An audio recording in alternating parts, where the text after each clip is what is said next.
अगर जल भी पान कर रहे हो, नाम जप करते हुए करो, तुम्हारी बुद्धि को शुद्ध करेगा। एक एक कवल भोजन पा रहे हो, राधा राधा राधा, वो आध्यात्मिक बल प्रकट करेगा, विचार पवित्र करेगा, आचरण शुद्ध करेगा।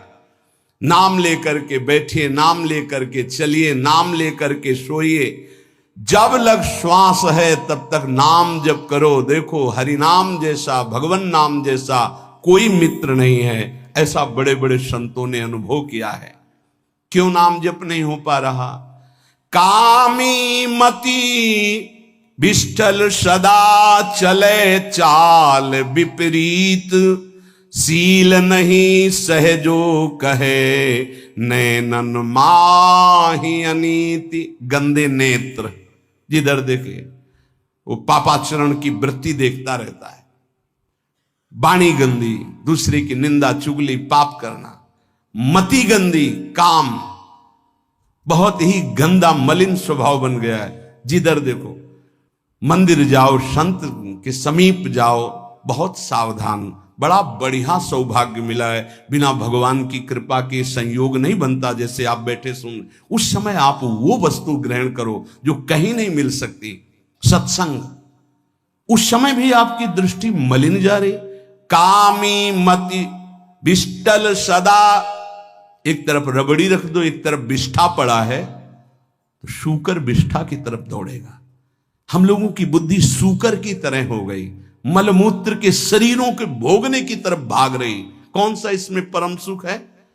अरे इसी से हटने के लिए तो भगवान ने अवसर दिया, मानव देह। तुम्हें तुम्हारे पिता की कसम है, वीडियो को लाइक करो और चैनल को सब्सक्राइब करो। धन्यवाद। उगने का अवसर, फिर भी वही गति।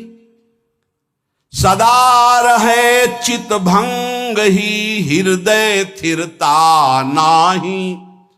ऐसे लोगों का बड़ा चित्त चंचल होता है, हृदय स्थिर नहीं होता है। क्या करें?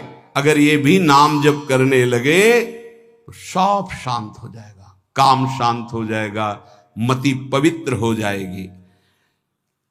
अगर हमारे हृदय में काम बसा रहा तो नाम नहीं चल पाएगा, नाम रुक जाएगा।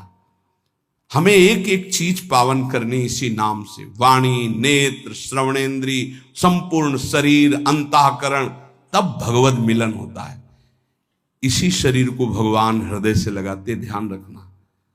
जब भगवान प्रकट होते हैं तो ऐसा नहीं है कि वो भाव में केवल प्रकट होते हैं। जैसे हम आप देख रहे हैं, हम आप मिल रहे हैं, ऐसे भगवान अपने भक्तों को हृदय से लगाते हैं।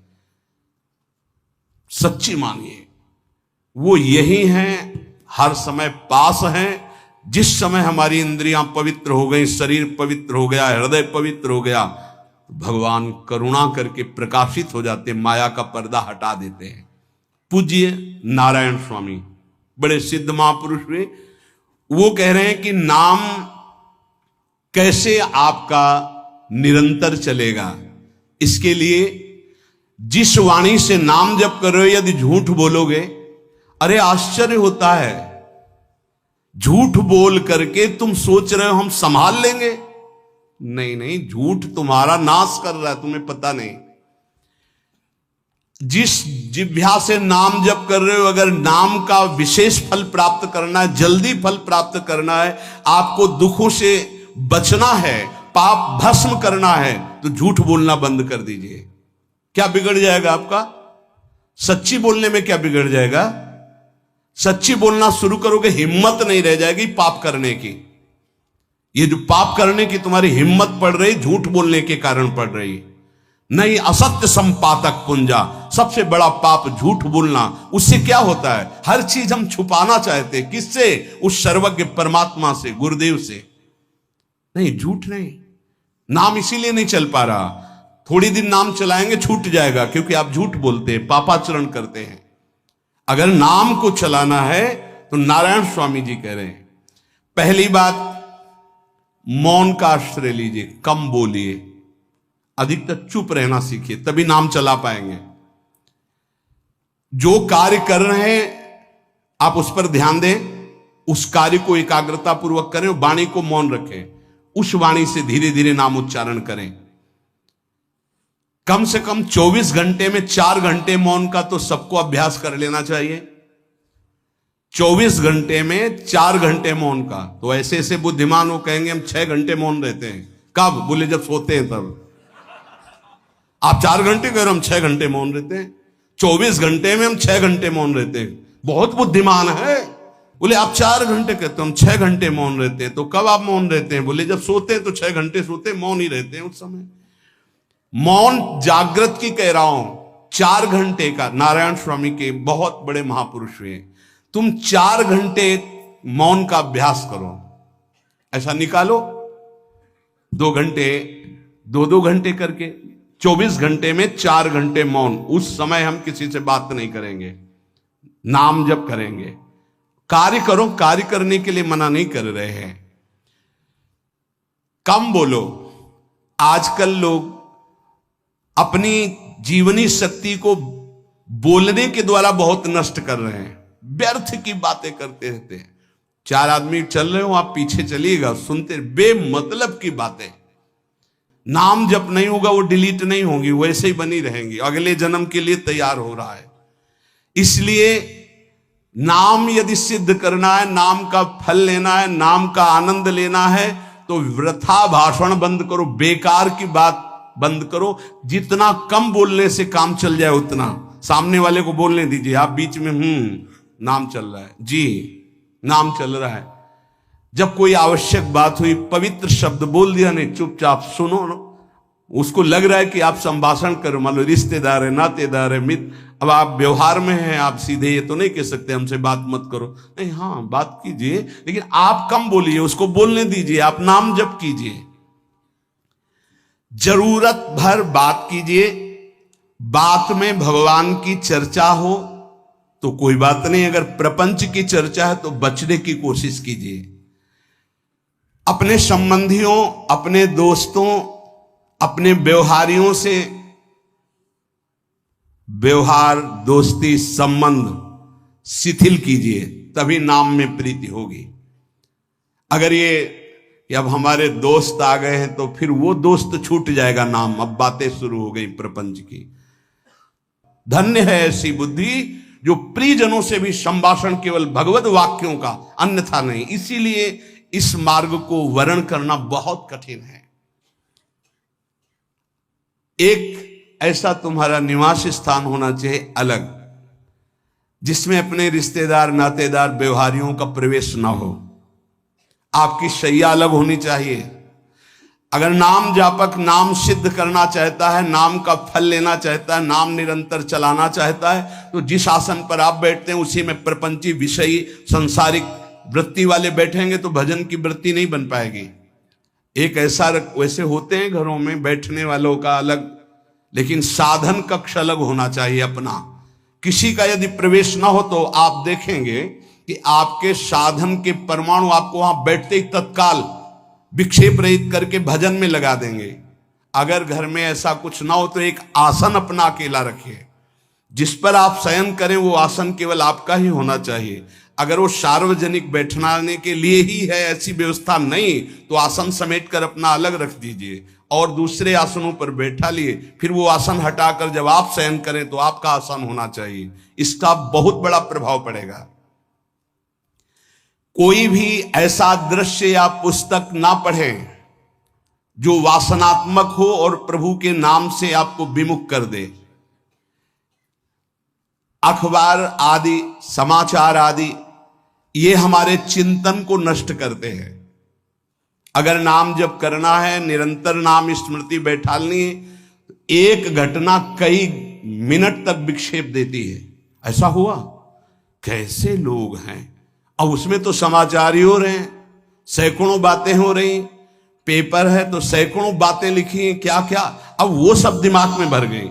इतना व्यसन है किसी किसी को पेपर पढ़ने का, समाचार पत्र पढ़ने का, कि सुबह होते ही वो विरह में रहते हैं कि पेपर आ जाएगा। आया नहीं, मिला तो ऐसी एकाग्रता से पढ़ते हैं जैसे वेदांत चिंतन करने वाला वेदांत चिंतन। चश्मा लगा, चाय रखी, ठंडी हो रही, उससे मतलब बीच बीच में चाय और चश्मा से और पूरे दिमाग में वही। अब क्या करेगा, जो पढ़ा है उसका चिंतन बनेगा, वही बोला जाएगा। अब जहां चार मिले तो तुम्हें पता है, उत्तर प्रदेश में ये हुआ, मध्य प्रदेश में ये हुआ, चर्चा दिमाग। नाम जापक पूज्य श्री नारायण स्वामी कह रहे हैं, अखबार पढ़ना, दुनिया भर की प्रपंच की जिसमें बातें हैं, ऐसे समाचार, ऐसे टेलीविजन देखना, ये तुम्हारे हृदय में नाम नहीं चलने देंगे, तुम्हारी स्फुरणा को गंदी कर देंगे, बेकार का वक्त खराब होगा। इसलिए अगर आपको पढ़ना ही है तो धार्मिक ग्रंथों को पढ़िए, अपने इष्ट संबंधी ग्रंथों को पढ़िए नाम जपने के लिए। किसी को कभी वचन न दें। पांचवा, बहुत बहुत पॉइंट की बात करें, यदि आपने किसी को वचन दे दिया और पूरा नहीं किया तो भजन का फल वहां जाएगा, ध्यान रखना। यही हमसे सब त्रुटियां होती रहती है अपने लोगों से। जाओ आज से बाद वचन दे दिया, हम ऐसा नहीं करेंगे, नहीं करेंगे चाहे मर जाएं। पर अपने लोग ऐसे फिसड्डी हैं कि शाम के वचन देते हैं और सुबह फिसल जाते हैं। 2-4 दिन बहुत बहुत चला, फिर फिसल जाते हैं। बोले कसम से आज से ऐसा नहीं करेंगे। तो आप इसको खिलवाड़ न समझें, आपके सुकृत नष्ट हो रहे हैं, वासना आपके सुकृतों को नष्ट कर रही।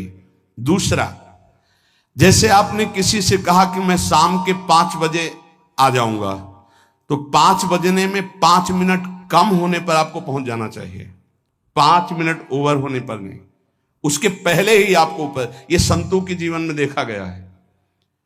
समय का बहुत बड़ा जीवन में अस्तित्व है। अगर आप किसी को समय दें, फिर उसमें प्रमाद स्थिति नहीं होनी चाहिए। 5 मिनट पहले पहुंचिए। समय दिया है किसी को तो 5 मिनट पहले उसको इंतजार ना करना पड़े। रात को सोते समय नाम जापक उपासक विचार करें, मेरा नाम किन किन कार्यों में छूटा, मेरे से कौन कौन सा पाप हुआ, मैंने कौन सी आज गलती की जो नहीं करना चाहिए, और उसे डायरी में नोट करें। नारायण स्वामी कह रहे हैं दूसरे दिन सावधानी पूर्वक वो गलतियां ना होने पावे जो हमने आज की। जब उपासक सत्य बोलना स्वीकार करता है तो उसके हृदय में डर जागृत हो जाता है। ध्यान रखना, डर ये माया के द्वारा प्रेरित है। अगर व्यापार में सत्य बोलेंगे तो पैसा अधिक नहीं आएगा, अगर हम सत्य बोल दिए तो डांट लगेगी, अगर हम सत्य बोल दिए तो सब लोग जान जाएंगे मैं ऐसा गंदा हूं। सच्ची मानिए, सत्य बोलने का नियम ले लीजिए, आप निष्पाप हो जाएंगे, आप महात्मा बन जाएंगे अंदर से। कोई भी पापाचरण आपके जीवन में नहीं रह जाएगा। भगवान का नाम सत्य है, उस नाम को चलाने के लिए झूठ बोलने वाला नाम को कैसे चला सकता है। सत्य बोलने से यदि तुम्हारा नुकसान हो रहा है तो तुम सह जाइएगा। नारायण स्वामी कह रहे हैं उससे बड़ा लाभ आपको श्री भगवान प्रदान करेंगे। आप सत्य बोलिए। आजकल भगवान पर विश्वास नहीं, इसलिए झूठ पर विश्वास है। कलयुग की ऐसी प्रेरणा है कि सब झूठ बोलने लगे हैं। कोई डरता ही नहीं झूठ बोलने में, पूरा का पूरा। जैसे नहीं कहते कुछ तो सत्य होगा, ऐसे ऐसे महानुभाव हैं कि 100% झूठ बोल जाते हैं, 100%। धन्य है मोबाइल जो झूठ बुलाने में बहुत प्रवीण है, बहुत प्रवीण है। अरे भाई हम नहीं मिल सकते, आज हमारा मन नहीं है, खत्म खेल हो गया, सत्य बात है, नहीं मिल सकते आपसे, मत उठाओ फोन। अगर तुम्हें झूठे ही बोलना है तो फोन क्यों उठाओ? नहीं बोलेंगे, नहीं उठाएंगे तो समझ जाएगा कि उनकी रुचि नहीं। ये झूठ क्यों बोलना, सत्य बोलो। झूठ से यदि आप बच गए तो आपके जिह्वा पे नाम निरंतर चलने लगेगा। ये झूठ ही नाम नहीं चलने दे रहा। असत्य आचरण, छुपाने की वृत्ति, असत्य भाषण, ये नाम में प्रीति नहीं। किसी को भी फुसलाने के लिए झूठ मत बोलिए। सत्य बोलने का अभ्यास कर लिए तो पापी जीव भी महात्मा बन जाए। सत्य आवश्यक है। एक बड़े कागज पर ऐसी जगह लिख के रख लो जहां तुम उठते बैठते देखते हो कि मुझे सत्य बोलने का नियम लेना है, झूठ नहीं बोलना है। सत्य साधन कर लो, फिर देखो नाम कैसे चलता है। तपस्या, बड़े बड़े पुण्य, बड़े बड़े तीर्थ स्नान उतना पवित्र नहीं करेंगे जितना सत्य बोलने से होगा। पर बहुत कठिन है इस समय सत्य बोलना। मतलब बात बात पे असत्य का ही वर्ताव हो रहा है, असत्य का अच्छा, ये कोई संसारी आदमी में नहीं, कुछ ऐसे होंगे जो सत्य की वार्ता करते नहीं। प्रायः क्या जाता है, झूठ बोलने में बोल दिया और सामने वाला राजी हो गया, हम निकल गए। लेकिन सत्य ना होने के कारण आप में सत्य आचरण, सत्य स्वरूप भगवान का नाम, भगवान को कहा गया सत्य नारायण, वो नाम नहीं चलेगा। भजन करने का पहला साधन है सत्य बोलना, जबान से सत्य बोला जाए। और भजन की संख्या प्रारंभ में जरूर लेनी चाहिए। यदि 10 माला का नियम लिया, 20 माला का नियम लिया, तो उसे निर्वाह करो। जैसे यहां शरणागति मंत्र मिलता है तो 11 माला प्रारंभ में दी जाती कि आपको करना ही है, ज्यादा हो जाए वो ठीक, 11 से कम वो कभी जीवन में नहीं। अपने जीवन में गुरु आज्ञा 11 माला तो करनी है, हर समय करना है। पर ये मन थोड़े दिन तो नियम में चलेगा, इसके बाद छोड़ देगा। दीक्षा तब लेनी चाहिए जब गुरु आज्ञा पे चलने की हिम्मत हो, नहीं तो ऐसे ही नाम जपो करो।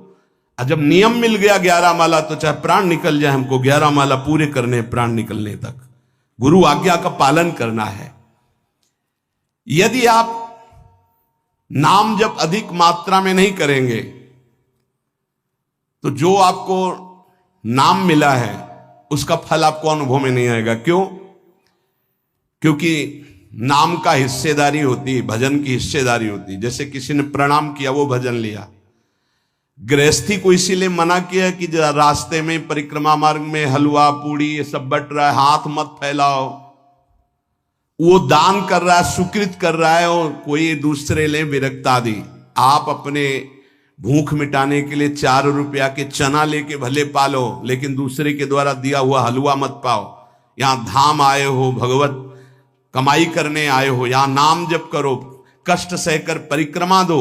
हो सके 4 रुपए की वस्तु लेकर के आप पशु पक्षियों को पवा दो, किसी एक का पेट भर, तुम मत पाओ दूसरे का। तुम चाहो तो उपवास कर सकते हो, या प्राण पोषण के लिए रूखा सूखा थोड़ा खा लो। ये दूसरे के आराम से धाम में हम आए 2-4 दिन खूब खाए पिए नहीं, भागीदारी हो जाएगी तुम्हारे पुण्यों की। वहां ऐसे फ्री नहीं है कुछ।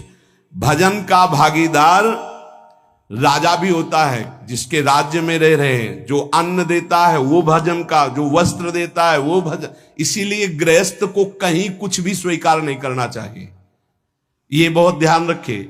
अगर आप कहीं तीर्थ साधु आश्रम कहीं जाते हैं, कोशिश कीजिए कि किसी से सेवा ना ले, और अगर सेवा ले तो उसके अनुसार फिर अर्थ दे दे। अगर आपने वहां भोजन पाया, पान पाया, तो उसके अनुसार सोच ले कि अगर हम इतना खरीदते तो कितने का मिलता, वो दे दिया तो आपका भजन बच गया। कभी आपको कोई प्रणाम नमस्कार करे, तत्काल बराबर प्रणाम करो। किसी को अपना भजन का हिस्सेदारी नहीं, सबका मंगल हो। ये भजन जितना बढ़ेगा तो आपको भगवदाकार कर देगा। दिन रात 24 घंटे में 21,600 श्वास चलती है। 21,600 श्वास में 6 घंटा तो सोने के चले जाते, उसमें तो चेतना नहीं रहती। अब हमको अगर 21,600 नाम हमको जपने को मिल जाए तो हमारी हर श्वास सार्थक हो जाए।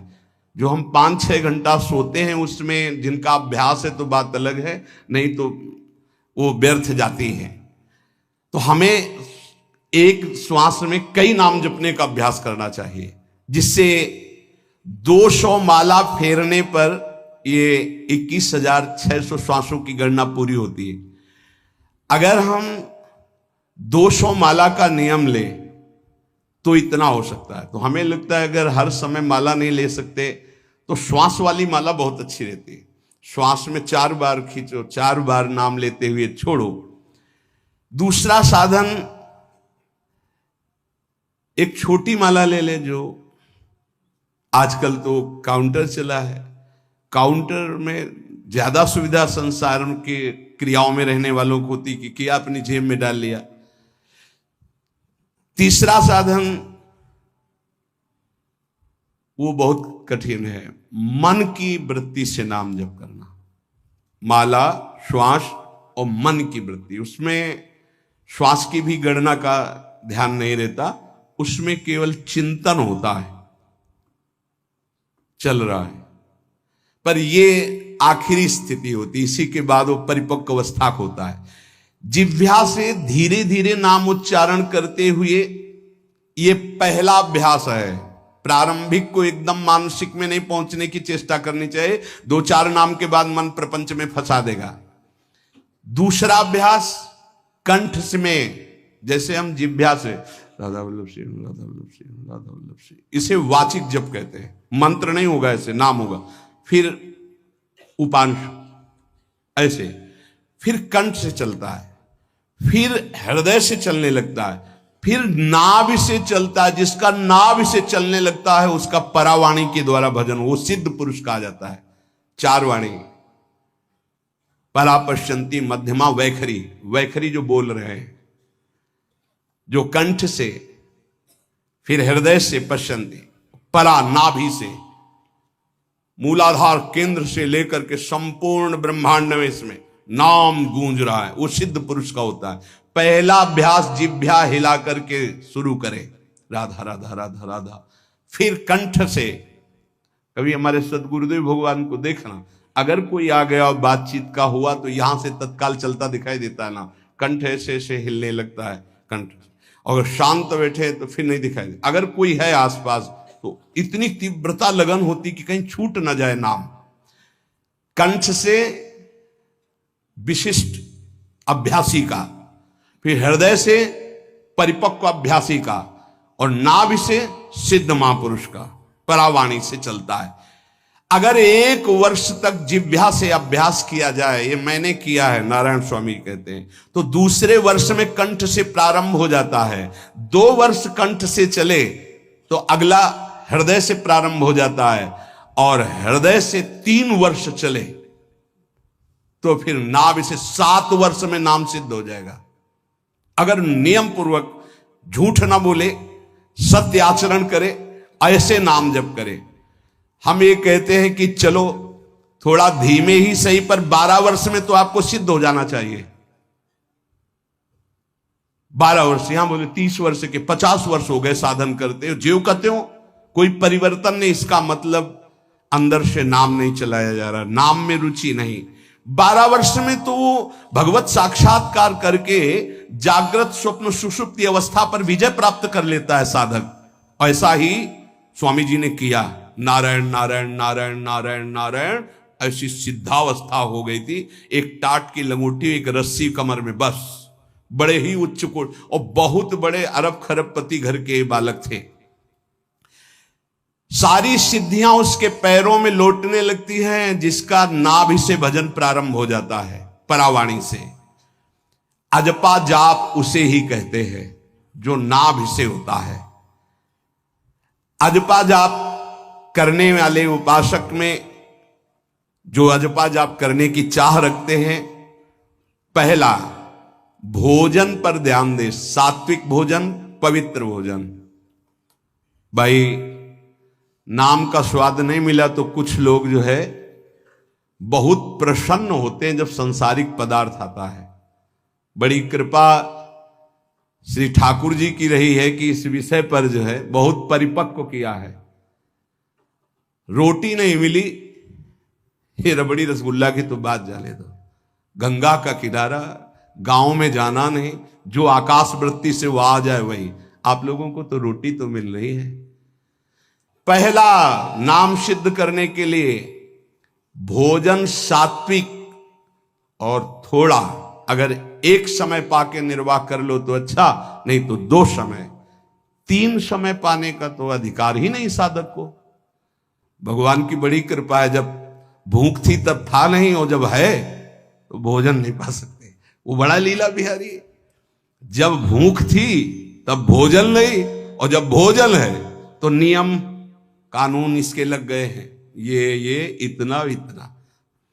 दूसरा, पहला भोजन पर पवित्र। देखो नाम जप के लिए बहुत आवश्यक है। यही जीवन है कि अगर आप नाम जप करने लगे तो हमारा बोलना, हमारा जीना सार्थक हो जाएगा। अगर नाम जप आपको करना है तो पवित्र भोजन होना चाहिए। 2 टाइम भोजन पाना है तो थोड़ा थोड़ा पाओ, पेट ना भरने पाए, ऐसा ना लगने की वजन बढ़ गया है। वजन बढ़ गया है तो भजन घट गया है, वजन घट गया है तो भजन बढ़ गया है। देखो, तुम्हारे संसारिक संबंधी माता पिता चाहेंगे कि तुम्हारा चिकना शरीर होना चाहिए, हष्ट पुष्ट होना चाहिए, लेकिन हम चाहेंगे कि तुम्हारा भजन पुष्ट होना चाहिए, भगवदाकार वृत्ति होना चाहिए। शरीर तो आज है, कल नहीं रहेगा, चाहे जितना चिकना कर लो। संसारिक माता पिता के प्यार में और गुरु के प्यार में यही अंतर है। वो आपके स्वरूप को पुष्ट करेगा तो शरीर तो अपने आप, मन प्रसन्न है तो वो स्वस्थ है, अस्वस्थ होने पर भी स्वस्थ है। अगर शरीर स्वस्थ है और काम वासना है, नाना प्रकार की चिंताएं, ये थोड़ी माता पिता दूर कर पाएंगे। वो तो तपस्या और साधना से ही दूर होती है, ध्यान रख लीजिए। अधिक भोजन पाना, शरीर को बहुत पुष्ट बलवान कर लेना, तो हर इंद्रियों को भोग देना पड़ेगा आपको। वो कोई तपस्वी होता है, जो तपस्वी होता है वो संयमी होता है, जो संयमी होता है उसके चर्बी नहीं होती, ध्यान रखना। युक्ताहार विहार से, प्राण पोषण के लिए केवल शरीर में अन्न जाए तब नाम में प्रीति होगी। खाते खाते अनेकों जन्म व्यतीत हो गए, वर्षों व्यतीत हो गए, अरे अब तो भजन कर लो, कहां तक खाओगे? ये नरक कुंड है, डाला विष्ठा बन गया। नींद, एक नियम बना लो कि इतना ही सोना है। पता नहीं सोने में कौन सा सुख, नींद में केवल एक बात का सुख होता है, आपका संसार का चिंतन नहीं होता, तो आप जो शांत रहते हैं वो सुख होता है, लेकिन वो तमोगुणी सुख है। अगर आप जागृत में संसार का चिंतन न होने दें और भगवत चिंतन कर रहे हैं तो आप महापुरुष हो जाएंगे। सो सो के जीवन क्यों बर्बाद करते? एक टाइम रखिए सोने का, बस। ये कोई तुम्हारा सुख नहीं है, ये तमोगुणी सुख है। निद्रा आलस्य प्रमादोत्तम तत्तामस मुदाहृतम। और एक बात समझ लो, यद तज्ञे विस्मि परिणामे अमृतोपमम, जिसमें विष जैसा शुरुआत में लगता है उसका परिणाम अमृत होता है, और जिसकी शुरुआत अमृत जैसी लगती है उसका परिणाम विष होता है। प्रातःकालीन उठ करके सत्संग में आना विष जैसा लगता है, लेकिन उठ के आ रहे हो तो इसका फल अमृत होगा। ब्रह्म मुहूर्त में सो रहे हैं, जीवन बर्बाद कर रहे हैं, अरे ब्रह्म मुहूर्त में उठिए, स्नान कीजिए और सच्चिदानंद भगवान में चित्त को जोड़िए। ये विष जैसा लगता है, परिणाम अमृत जैसा होता है।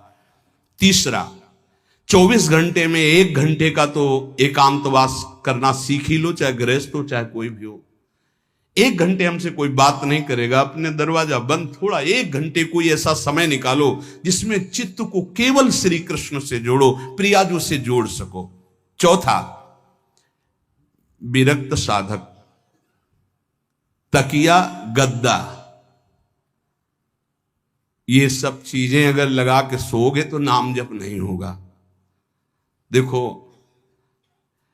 हितधाम में कुशासन और एक ईंट कुशासन के नीचे, सर्दी में ओढ़ने के जो हमारे कंबल थे वो आटे का बोरा बलराम जी ला के दे थे।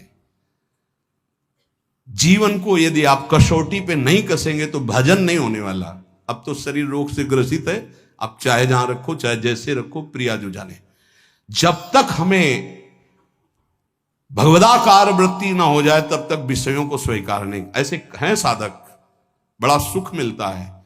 एक ऐसे पड़ा हुआ है आसन, उनके कमरे में जाके देखिए, केवल आसन ही है। कितने ऐसे साधक राधा के कुंज में रहते जिनकी चटाई केवल है, न तकिया है न गद्दा है न कोई, उसी चटाई को ऐसे खड़ा कर दिया, बिछा लिया, बस उसी में पड़े, भोजन मिला पा लिया, ऐसे रह रहे हैं। कमरे में देखो जाके तो ऐसा लगेगा कि इसमें कोई रहता ही नहीं, कुछ है ही नहीं, केवल चटाई है। तकिया गद्दा विशेष विलासिता की वस्तुएं, तो नाम जप नहीं होने वाला, ध्यान रखना। जहां पड़े आराम से नींद आ जाएगी, सो जाएंगे, और जब तो नींद उतनी आएगी जितनी आवश्यकता है। भजन का खजाना तिजोरी में रखें, कभी किसी से बताए नहीं कि आपका भजन कितने माला कितना होता है। पूज्य नारायण स्वामी जी कह रहे हैं, भजन को खजाने में रखने का मतलब है लूटने वाले डाकू माया भेजती है, काम क्रोध लोभ मोह मद मत्सर आदि। और प्रिय गृहस्थ भगत आदि। कैसे प्रिय गृहस्थ? स्वामी जी अब ये सब आप ही कहा है, बहुत बीमार है, आप देखना। ठीक है, दूसरे की दुख निवृत्ति करना संत का स्वभाव होता है, पर हम जिस मार्ग के पथिक हैं, हमारा कर्तव्य है, हमारे पास हमारे प्रभु के सिवा कोई नहीं, हमारा जो कुछ है वो प्रभु हैं। ए भैया, जैसा श्री जी चाहेंगे वही सब मंगल करेंगे, ये शब्द होना चाहिए, उससे उसका भी मंगल होगा, आपकी भक्ति पुष्ट होगी। कभी भी जो गृहस्थ में भजन करता है, किसी भी तरह का किसी से भी कोई प्रतिग्रह ना ले, नहीं ले लो, ये लो ही बढ़िया है, रख लो, नहीं महाराज हमारा ये मार्किन का गमछा ही काफी है हमारे लिए, नहीं नहीं नहीं, ये प्रसाद पाल, हाँ इतना किनका दे दीजिए, भगवत प्रसाद है, ये हमारे लिए पर्याप्त। गृहस्थी में अगर आप भजन करते हैं तो अपने भजन को बचाने के लिए किसी से भी दान पुण्य, किसी का भी बट रहा है वो स्वीकार न करें, किसी से प्रणाम नमस्कार, किसी से अपनी सुविधा सेवा स्वीकार न करें। और जो विरक्त है उसको ध्यान रखना चाहिए कि हमारा जीवन केवल जगत मंगल के लिए विश्वेश्वर भगवान को समर्पित जीवन है, ना हम किसी को शाप दे सकते हैं, ना किसी को वरदान दे सकते हैं।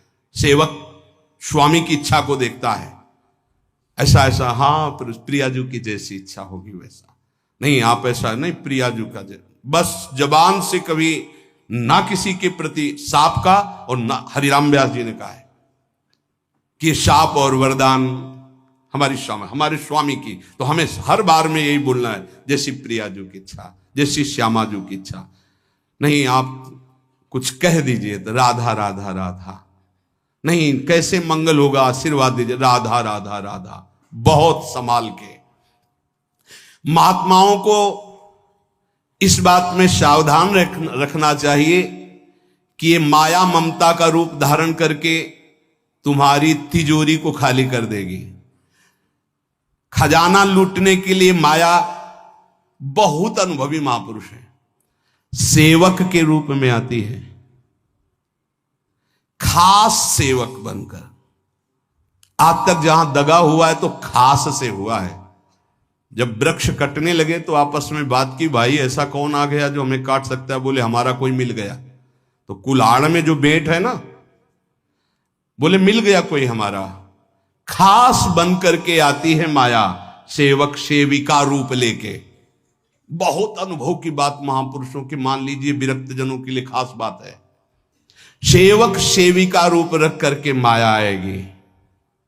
इसके बाद अगर आपने स्वीकार किया, फिर तुम सेवक होगे, वो स्वामी होगी। समझ रहे हो? बहुत अंदर से इस बात को समझ लीजिए। अगर आपको भगवत प्राप्ति करनी है तो जब तक शरीर में श्वास रहे, सेवा मत स्वीकार करना किसी की। कपड़ा धुलाना, खाना पीना, भीख मांग के खाओ, भिक्षा अन्न, या आकाशवृत्ति से जियो, जैसे मना। ना कपड़ा धो पाओ तो उतने पहनो जितना धो पाओ।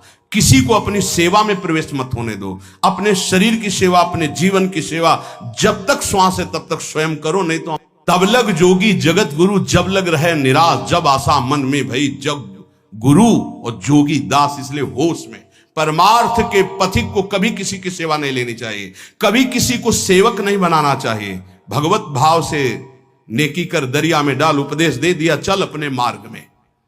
जीवन की ये बात हमारी अनुभव की मान लीजिए। अगर निर्विघ्न पंथ निर्वाह करना है तो कभी किसी को यहां सेवक न बनाया जाए। सेवक सेविका के रूप में स्वीकार करने वाले साधु का हृदय आग की तरह जलने लगता है। जो जिंदगी भर निश्चिंत और निर्भय रहा, उसे भयभीत और चिंता युक्त होना पड़ता है। अपने भजन को खास तिजोरी में रखे, अपने में जो सिद्धियां जागृत हो कभी प्रकट ना होने दे, उनका कभी प्रयोग ना करे। एक एक शब्द पर ध्यान देना, उसी को भगवत प्राप्ति होती है जो अपनी सिद्धि को प्रकाशित नहीं करता। ये माया त्रिशंकु की तरह लटका देती है, न स्वर्ग में न भूमि में। देखो सेवक जी महाराज कहते, ऐसे न वैसे रहे मजरेढ़ो, पाछलियो जो करी निर्भाषित। न परमार्थ के न व्यवहार के, ये गांठ बांध लो, हाथ जोड़ के कह रहा हूं, सेवा के भाव से माया प्रवेश करती है और स्वामी भाव को रौंद करके सेवक बना लेती है। फिर जैसा चाहती वैसा नाच नचाती है, कोई भी हो। इसलिए होश में, यदि भगवत मार्ग में चले हो तो कष्ट सहो, शरीर की स्वयं सेवा करो। सौभाग्य मत मनाओ कि कोई तुम्हारी सेवा कर रहा है, दुर्भाग्य है जो तुम सेवा ले रहे हो। हाँ, अब शरीर इस काबिल नहीं तो श्री जी जैसा जाने वैसा। जब तक पानी उठा के पीने लायक हो तो किसी से पानी मत मांगना, किसी को अपना मत बना लेना। जब तक भगवत साक्षात्कार ना हो किसी को शिष्यत्व में मत स्वीकार कर लेना, नहीं तो बात समझ लेना, आगे खुद आपको समझ में आ जाएगा। किसी भी तरह से अपनी तिजोरी को ना खुलने देना तो भगवत साक्षात्कार हो जाएगा। बोले नहीं, हमारा तो परहित की भावना और प्रचार करना है, तो है क्या तुम्हारे पास प्रचार करने के लिए? परहित की भावना के लिए है क्या तुम्हारे पास? जब तक सर्वत्र श्री कृष्ण का अनुभव नहीं हो जाता तब तक उसमें कोई सामर्थ्य नहीं होती, और जब सर्वत्र वासुदेव का अनुभव करता है तो उद्धार किसका करना है? विचार करके देख लीजिए। फिर वो स्वांता सुखाय तुलसी रघुनाथ गाथा। इसलिए भजन के खजाने को बचा के रखो। रूखा सूखा टुकड़ा खा करके गंगा जल यमुना जल का आचमन करके जीना सीखो। अच्छे अच्छे पदार्थ सामने होने पर वही पदार्थ स्वीकार करो जिससे तुम्हारी जिह्वा रुचि ना कर पावे। ये दुष्ट है, इस दुष्ट को दंड दो।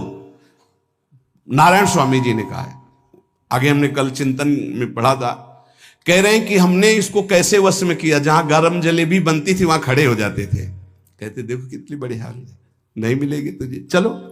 पूरी बाजार में घुमाते थे और कहीं भी इसको नहीं, और अगर संयोगवशात मिल जाती थी तो गंगा जल में फेंक देते थे। हरिद्वार में नारायण स्वामी जी गंगा जल में फेंक देते, हाँ बहुत बढ़िया, मीठी, ये ले। अपने हृदय को पावन रखने के लिए इसी जन्म में भगवत